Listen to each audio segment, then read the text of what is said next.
Season 4, Episode 57 of Brackets, Bubbles, and Bid Stealers. Ladies and gentlemen, I am Sam Fetterman. That is Jonathan Litzkin. Jonathan, how you doing? Can't complain. Can't complain. I can think of one thing to complain about if I were you. Been a good 2 days.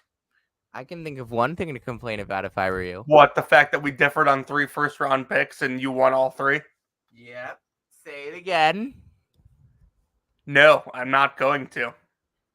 So the 3 games that I cared the most about this week were St. Mary's Grand Canyon, Utah State TCU, and Washington State Drake. I think I got away with it in Washington State Drake because Brody fouled out. But the other 2 were just total bloodbaths. Yeah. You also should be thanking me, by the way.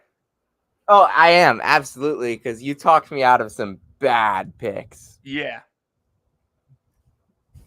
You talked me. You did win those 3. So props to you. McNeese, Gonzaga. I initially had McNeese, and then I just thought to myself one morning, wait, Gonzaga doesn't need to set ball screens. Nope. And then A&M Nebraska. Holy cow. Okay, I don't think anybody saw that coming. Dude, we knew Nebraska wasn't going to be able to guard, though. It was just about if A&M made shots, and they made a lot of them. They made every shot. Every time I looked at that game, I don't think they missed.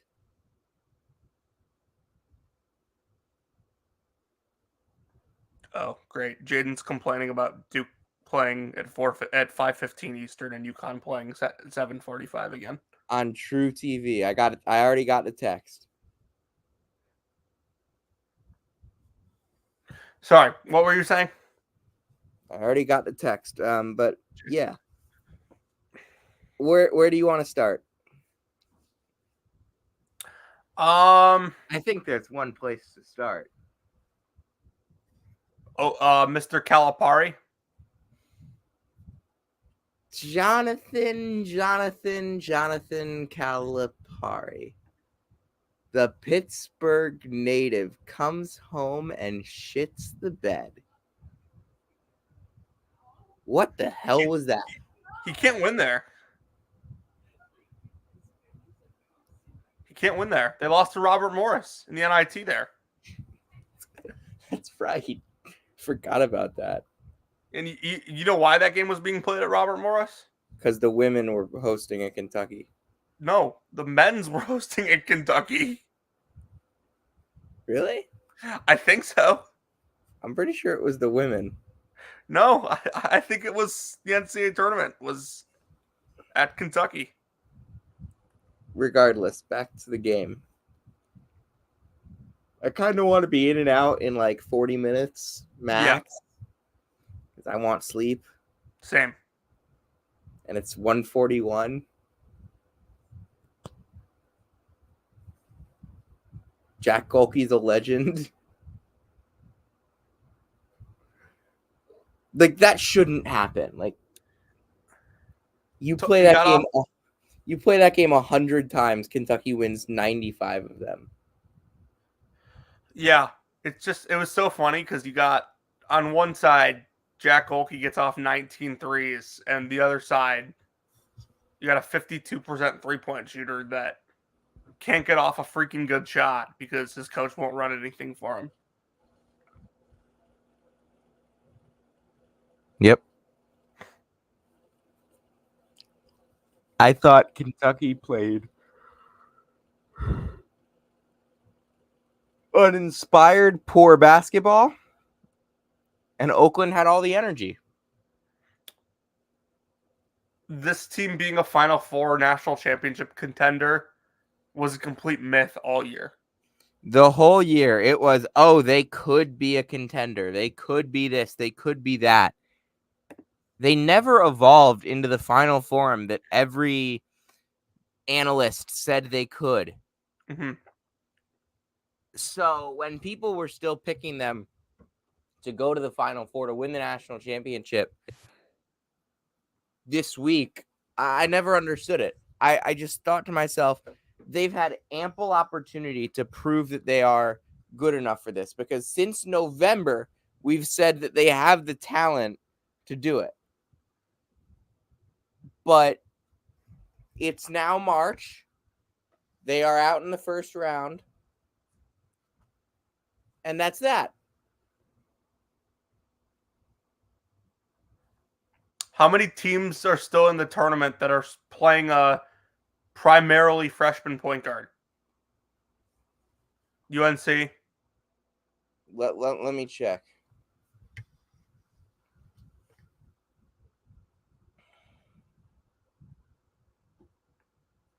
UNC, Washington State, Oregon. Oregon. Might be it. I think that is it.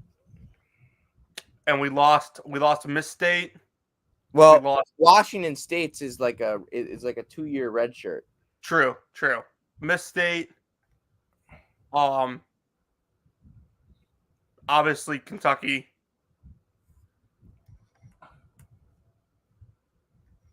Anyone else I'm missing? Oh, Auburn. Goodbye, Auburn. Yeah, you were pumped about that. You were really pumped about that.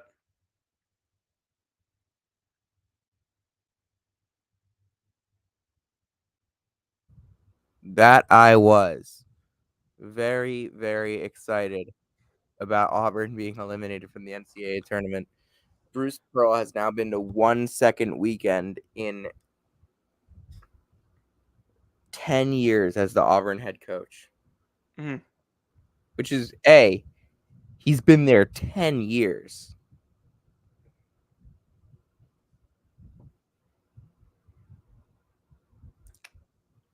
I don't think he gets to use the he turned Auburn into a basketball school excuse anymore. Yep. It's been That too long. that excuse is now out the window. Once you go to a Final Four, you kind of lose that excuse. I think that they had that excuse up until last year. I think the Jabari Smith team, like, wow, this is a really impressive rebuild job by Bruce Pearl. Yeah, they went to a Final Four, but like that team they just got hot. Like, this is like a legit number one team for most of the season. Yeah. But now, no, we're done. We're done with that. It's like I hate asking the question after the NCAA tournament, after an early loss like this, of like, hey, where does Auburn go from here? Where does Kentucky go from here? But it feels like for those two programs, like that's a legitimate question. Yeah, I mean, I don't even think Auburn played that badly. I think Auburn tried to play the way Auburn tries to play, and it didn't work because, look, I thought this would be a terrible matchup for Yale. But John Poulikitis makes 6 threes, and that changes. I thought that final shot with the final shot that Katie Johnson took, I saw it and I'm just like, I've seen that shot before.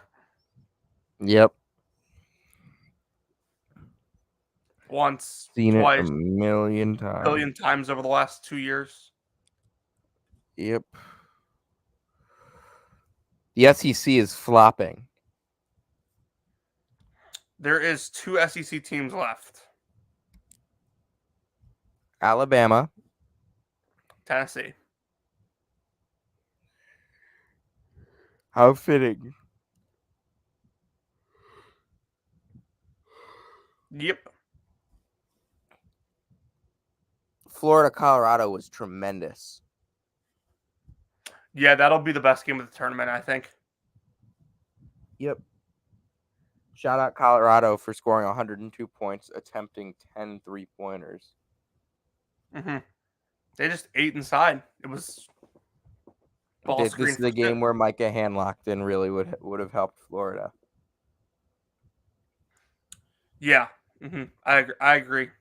You literally disagreed when I texted you that. I thought about it more. Like, I still think Colorado probably wins, but like, Condon did fall out at the end of the game. I just thought Colorado was getting whatever they wanted. I mean, It Lampkin it played. just looked like Florida was gassed at times. I mean, Lampkin had 21 points, biggest game of his season, Mm-hmm. biggest game, I think, of his career. Aside from that one Arizona game where he was really good.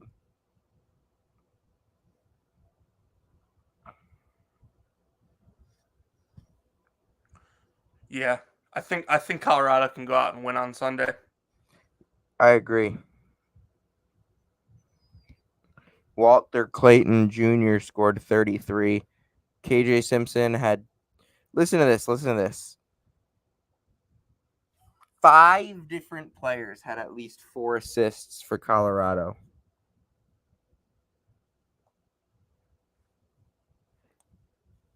It's a fun team to watch. I've been very impressed with them in this game offensively. And look, Colorado was 16-9, and we were talking about how they didn't deserve to be a tournament team or really anywhere near the tournament after they lost to UCLA on February 15th. But guess what? They are now 26-10. They've won 10 of 11 games, and they are now headed to the second round of the NCAA tournament. We forgot, by the way, A&M also is in for the SEC still. Yeah. What did I say on? I forget what day it was. A&M hits 8 threes, they'll win. They hit 13. Wade Taylor himself hit 7. Mm-hmm.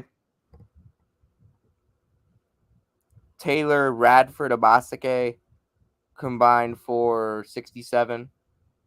They're gonna win a lot of games when that happens. Even if Kisi Tominaga is gonna drop 21. Mm-hmm.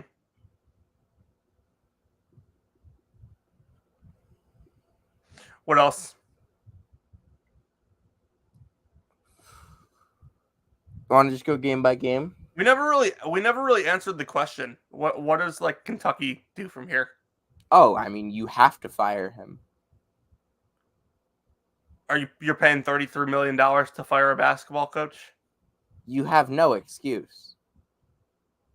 I mean, I don't think they spend With how mad that fan base is, with how mad those boosters are, they should have no problem finding that money. Like, listen, I think Kentucky has good players coming in next year, but like, that's not the problem here. I don't think they should have any problem finding the money. I don't think they spend a ton on football, right?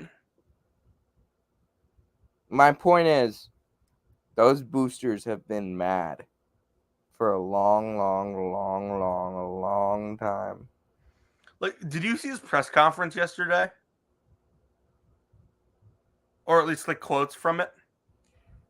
No, what did he say? It was just like constantly like throwing people under the bus. It's like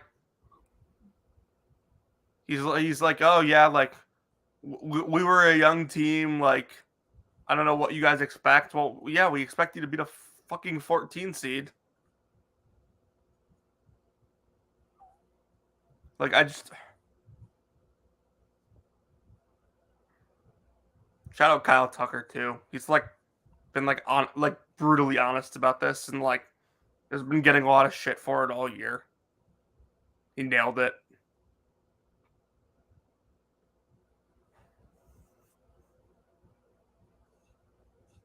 team finished 22 in Ken Palm. Ranked him 30 in the preseason. I feel like that's with the tournament loss in the first round. I feel like that's good enough to justify where I ranked them. Miss State, Michigan State. We misread this one. Congrats to Michigan State. Yeah, Miss State played terrible.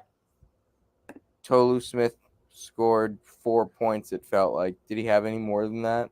I don't know, but Josh Hubbard He had was the only 9. Josh Hubbard was the only player on Michigan State that looked like he could walk and chew gum at the same time. Jesus Christ. And even he was 6 for 18. Yeah. I mean, he had to jack up some shots late in the game because they were down a bunch. But, like, I thought he was fine. Duquesne beating BYU. Good read. Great read. Good read. BYU 8 for 24 from 3. Jackson Robinson was 5 for 11. The rest of the team was 3 for 13. Khalifa looked pretty hurt to me. Didn't look like his normal self. Yeah, Khalifa looked awful. And like Foss Traore is good, but they're worse when he's on the floor. Yeah, we've said that all year. Like Khalifa's the reason they're as good as they are. Like, I like Hall, I like Nell. Like, I like a bunch of these individual players, but I don't think any of them can like go out there and really make things happen for you. Mm-hmm. Like Robinson played well, but again, I don't know how much of that was just like his individual brilliance, other than like a couple of those threes. I think a drive.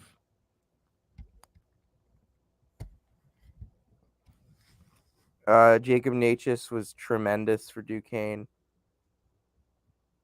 Jimmy Clark had some huge plays. Day Grant made some free throws. That's what they do. Mm-hmm.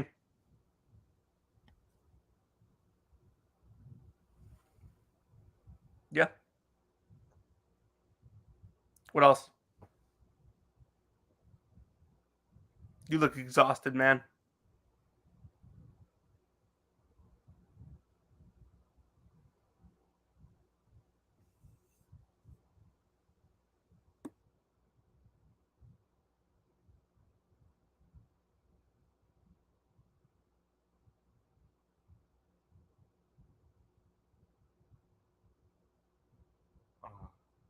I'm tired.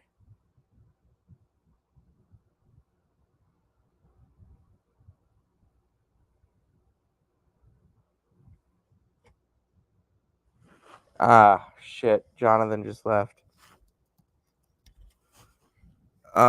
Anyway.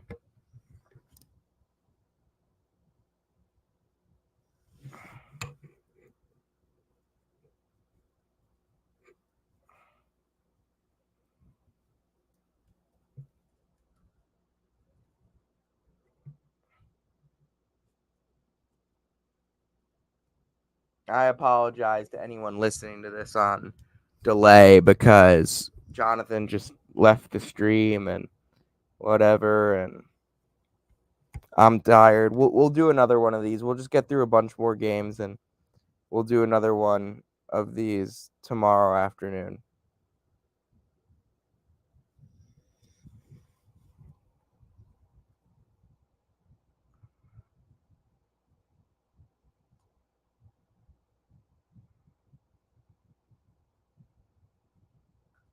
I don't know how long this is going to last, so I'll just keep going on some of the games from today. From yesterday, Creighton and Akron. Just a really poor first half from Creighton. Akron kind of punched a little bit with Freeman. He was terrific, as he always is. But Creighton really clamped down in the second half, and they were 10 for 17 from the 3-point line. And Shireman had 15 and 13, and I think once it got to the second half and Creighton started to clamp down and continued to hit shots, that game was over. It was wraps.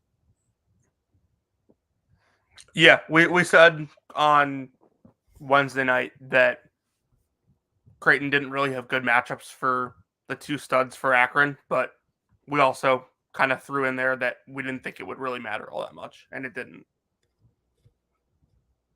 Yeah. Arizona really struggled in that first half, and then they took over towards the end of the first half, and Kylan Boswell played some of his best basketball of the season, so it's no surprise that Arizona won. Yeah. Caleb Kylan didn't. Boswell's 8 assists were the most assists that he had in a game since December 9th against Wisconsin. If Arizona makes a run, he's the key. He's their best player. He's the key, and Caleb Love not shooting them out of a game is also the key. Yep. I want to say there's no shot in hell that Dayton beats them tomorrow, but you never really know with Arizona. We're just gonna go through the games from yesterday, and then we'll do a show tomorrow afternoon. Is that good? Okay. Like 2:00, 2:30. Sure. All right. UNC and Wagner. I mean, Wagner didn't have a player with a bat, so they didn't win. What did I text you earlier today? If you gave Stetson weapons, would they have won? No. I said if Stetson was allowed to just tackle any UConn player whenever they wanted, would they have won? I said yes, but it would have been close. Yeah. Look, Wagner doesn't have guys. North Carolina in this game played 1, 2, 3, 4, 5, 6, 7, 8, 9 guys off the bench. Wagner played 7 guys total. I mean, Jalen Withers was good. That's all you need to know. Jalen Withers had 16 and 10. Like, what are we doing? He's been like unplayable most of this year.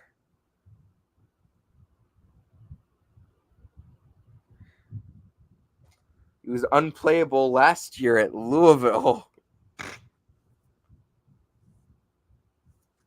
And that was while shooting 40% from 3. Oh, dear God.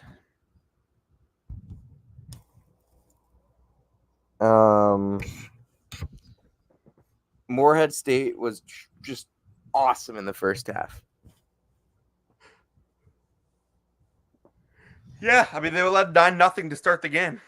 They hit 3 threes. They were electric.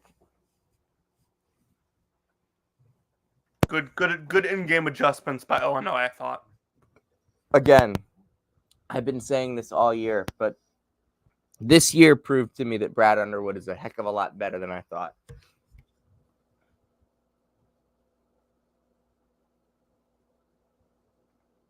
Yeah.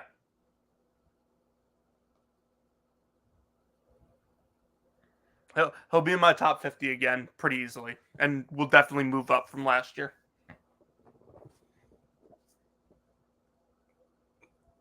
Oregon just totally outplayed South Carolina in every aspect of the game.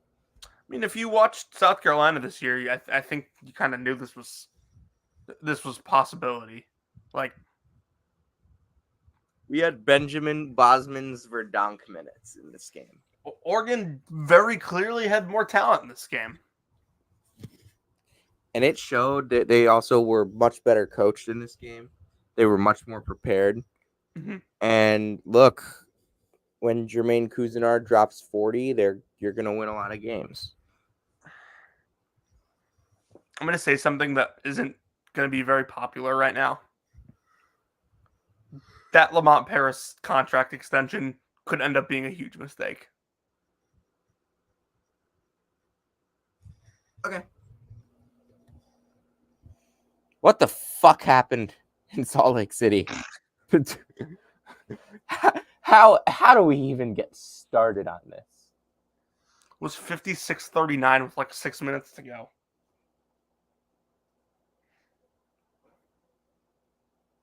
Dayton was playing like a pretty simple press that like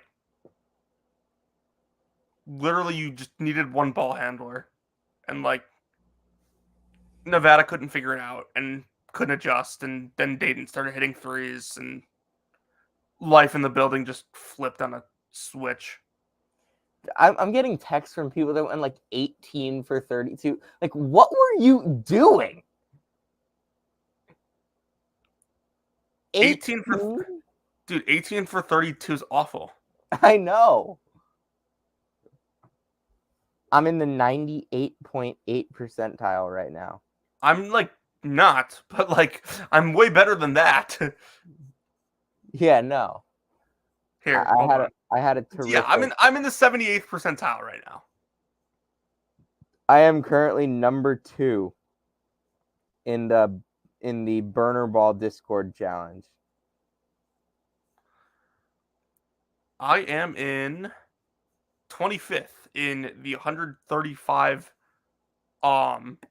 person pool for my fraternity.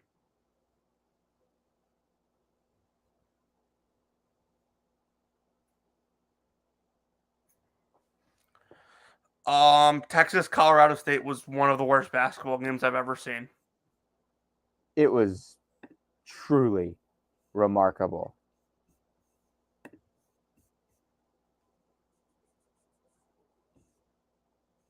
Like, is that our early candidate for most unceremonious exit of the tournament?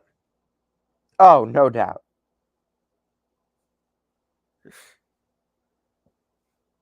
That and Stetson. No, there was something that was poetic about the way Stetson lost today. I would say South Dakota State went out unceremoniously. No, they fought. Did they? Yeah, they were in it for a while. I remember them being down 20 that whole second half. No, they were down 7 at the half. I think they cut it. Oh, no, it's St. Peter's. Yeah, that one was bad. I don't have anything to say. Hey, Latrell Reed had 17 points. Character development. Already discussed Kentucky, Iowa State. Dude, McNeese. That was pathetic. Like, McNeese hadn't played a team with a pulse basically all year. And Will Wade, who is this genius coach, and I still think he's going to get a tremendous job, and he's going to do a tremendous job at wherever he goes, just decided to play the same way that he played against the Southland teams. Like, what are we doing here? I feel like I've said "what are we doing here" a lot this year. Huh? I feel like I've said "what are we doing here" a lot this year. Oh, it's a good phrase. It's a good phrase. It's up there with "we're done here."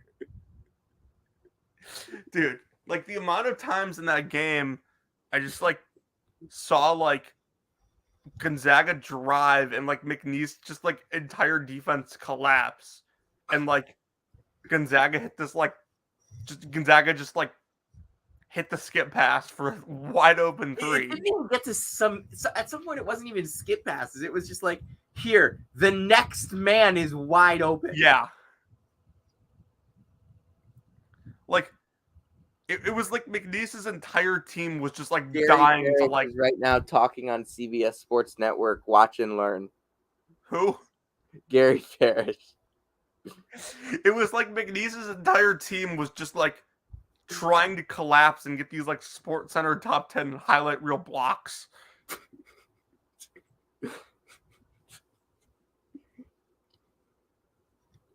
Like it was funny to watch. Yeah, McNeese played bad basketball. Moving on. Oregon State is back in a different form. But instead, Jared Lucas grew 10 inches and put on a fat suit. Yeah.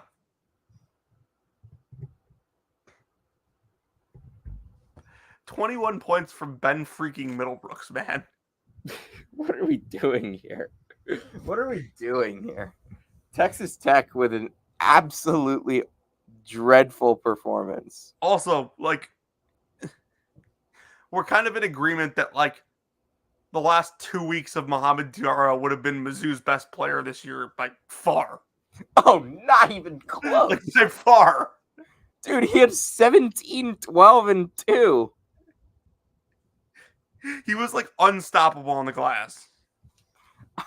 I don't understand, like, why all of a sudden Mohamed Diarra turned into an All-American. Like, I didn't think, like, NC State would get, like, load Mohamed managed. NCAA tournament Mohamed Diarra is in the same conversation as post-Christmas break Jalen Blakes. Will someone, like, do what Duke did against them? Not the ACC tournament Duke, obviously, but, like, what Duke did against them 4 weeks ago? Please? Somebody. Just, like, Somebody. let Burns get his. He's only making 2s. Let Burns get his. Don't follow him. Guard everyone else.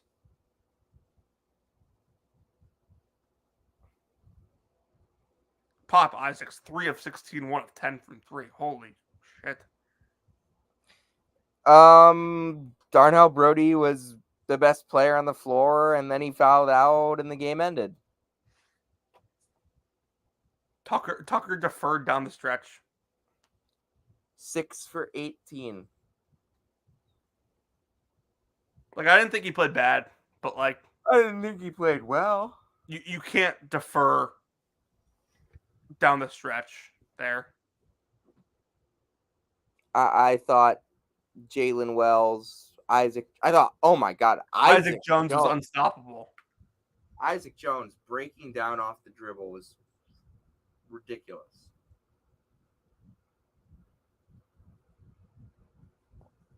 Yeah. I thought Enright did a really good job guarding Miles Rice. Oh, Miles Rice did nothing. And Hyunsu only played 9 minutes, so Isaiah Watts had some really good moments.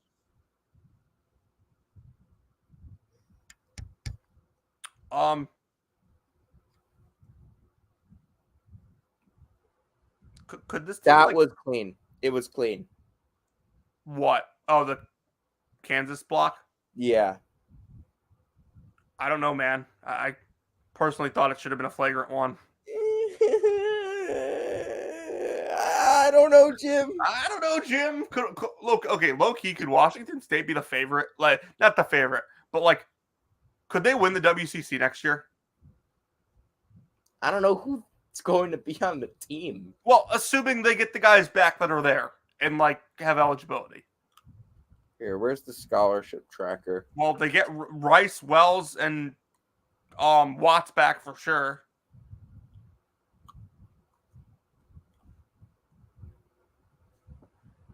They could bring back Rice, Watts, Clough, Jakimovsky, Wells, Hyunsu, Shinelu. Did you say Jones, or is he gone?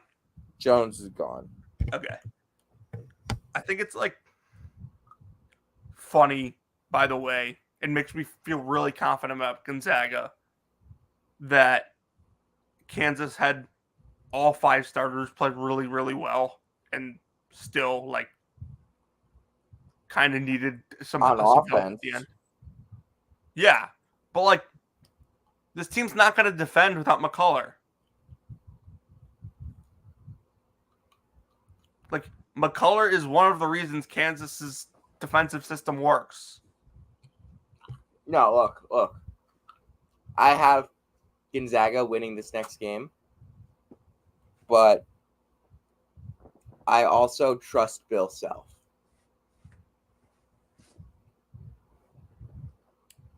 Yeah. Shout out Samford, though. 29-6. Bucky McMillan with a terrific season. Mm-hmm. No doubt. All right, we'll talk about everything else tomorrow. Yeah. See ya. Go. You usually say take me out. So Take us all right. home. If you came to hear about Tyler Self and where he's working, you came to the right place. If you came to hear about Stetson Player's tackling guys, you came to the right place. And if you came to hear about Caleb Grill and what he's up to, you came to the right place. This is season 4, episode 57 of Brackets, Bubbles, and Bid Stealers. We'll see you tomorrow.